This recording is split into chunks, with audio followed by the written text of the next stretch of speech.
course, thank the faculty at Hyperion University, including the rector, Mr. Professor Sever Spanulescu, as well as Anna Georgiou, and please forgive my pronunciation, who they both really helped to make this space available and to invite all of you.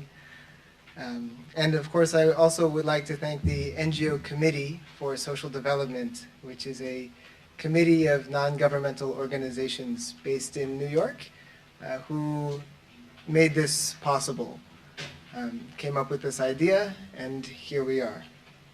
The UN itself has mechanisms for both of these.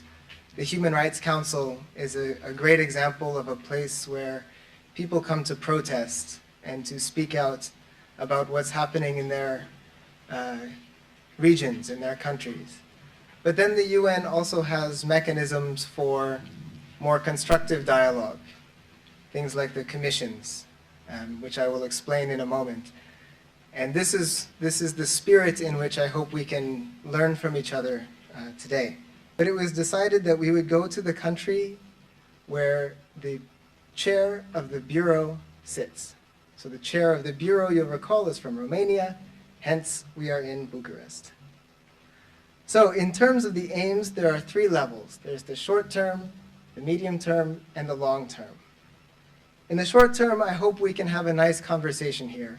I apologize that I am talking so much, but the goal is to have an interactive conversation. And hopefully we can learn from each other about the issues facing our community, mostly your community here in Romania. And then these comments can then be incorporated into the Civil Society Declaration. And again, while it's understandable that we should be expressing some discontent with this way the world is right now, the goal again is to be constructive, not solely what's wrong, but also what can be done, what can be right. And I want to give an example of why. A policymaker, somebody who's an elected official, has rarely lived in poverty. And yet they are asked to come up with solutions to reduce poverty. And I'll briefly show you some legal information regarding the two laws we're actually dealing with currently. As a role in the public administration, our first priority is to raise a new standard, and we identified a lot with what you said earlier, because we're trying to set new standards and to make the public authorities continue in this manner. For this fact, because one of the priorities for the current government is exactly to enforce the civil dialogue, we had a tour at the level of the central administration to discuss with the responsible, each responsible from each ministry, regarding their responsibilities towards the citizens. We have at this point somehow a lack of balance between how citizens are looked by the public authorities, taking this from the highest level at UN, right, and going down to maybe mayories or local level and local authorities, and their expectations from the public authorities. More than that, I just prepared a few things. Even though we discuss about sustainable development goals and global strategies and global objectives, we have to apply this at our local level and our national level. Because Romania, actually, at this point, we have our own national specifics. So we have an unemployment rate among youth of over 22%. We have most of the population, or a very important part of it, who still lives in the rural area. So we have to think of those 17 objectives and sustainable development goals in terms of how do we actually transpose them at our local level or maybe national level, and how do we apply them. I will just give the floor to our State Secretary to express a few words about our directions as strategic directions as a ministry. And then I will continue by making the link between sustainable development as process and as a whole strategic objectives and what we are doing in our current lives. First of all, thank you for the opportunity of being here and having the possibility to address very important topic of the Sustainable Development Goals, but in the same time, I have to confess from the very beginning, what we are doing now, it's a little bit of, should I say, propaganda for our minister and for the tools which you can use actually while this minister exists, and it's, as it was already said, focused on public consultation. So basically, one should consider the existence of such a minister, which is a premiere for the institutional landscape in Romania since the beginning of the Romanian state in 19th century. Basically, this is for the first time that there is such a minister again on public consultation, and it should be seen as a political statement of this government about their interest in hearing the voice of the citizen. Given the context of Romania, I'm actually quite curious how these goals synergize with the EU goals of social development, which there are quite of abundance of. And you said that you chose Eastern Europe as opposed to Asia or Latin America or Africa. This is something quite particular to Romania as a, what is it now, like 80 years we're a member of the EU. They have their own social development goals, which are like mired by Brussels bureaucracy, but they are there. So that would be my question. How do they work together? Because looking at them, most of them are pretty much the same. And to me, considering also the situation of Romania, its diplomatic abilities, and the fact that Romania has a culture of peace from a political point of view, but also in the civil society has this ability of transforming conflict.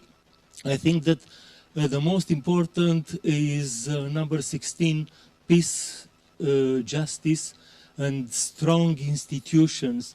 We have seen from our fellows here from the new ministry that they are envisaging and trying to build strong institutions.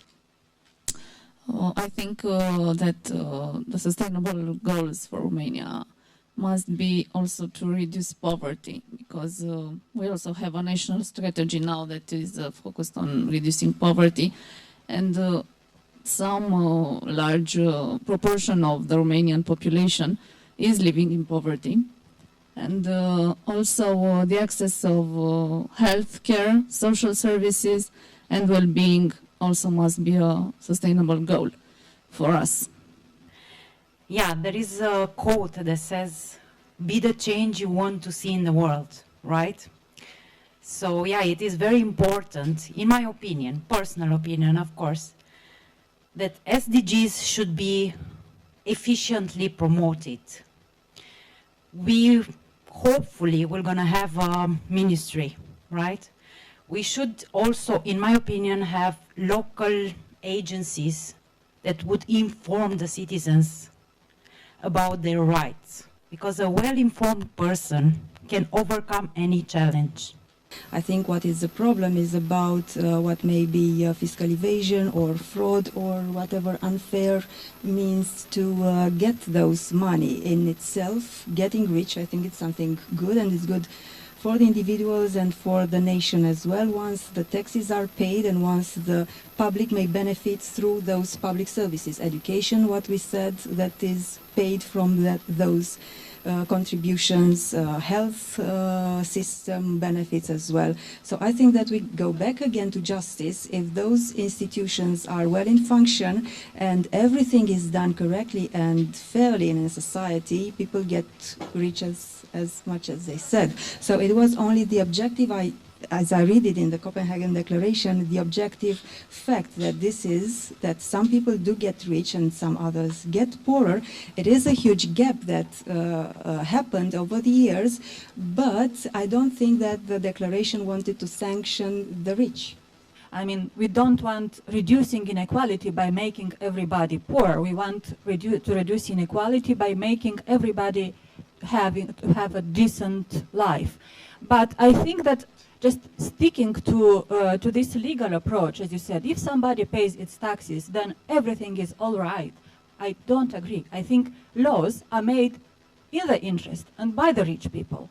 And if you have a very low taxation on the companies, which is 16% in Romania or 10% in Hungary, they will pay maybe their taxes, but that won't contribute with anything to reducing the inequality, simply because there won't be enough money to redistribute, and there will be no money for the education, no money for the healthcare, and so on and so forth. So, for example, if companies just repatriate their profit, which is entirely legal, we cannot advance. I mean, just sticking to this legal approach is okay, is fine, is important, but it is not enough if we want really to proceed further. To give you just 5 thoughts, and I will not talk a lot about Romania. I'm happy to talk about it more. We have, in the last few days, had several discussions with government officials and academics about the strategy plan, the anti-poverty strategy in Romania, so I'm a little bit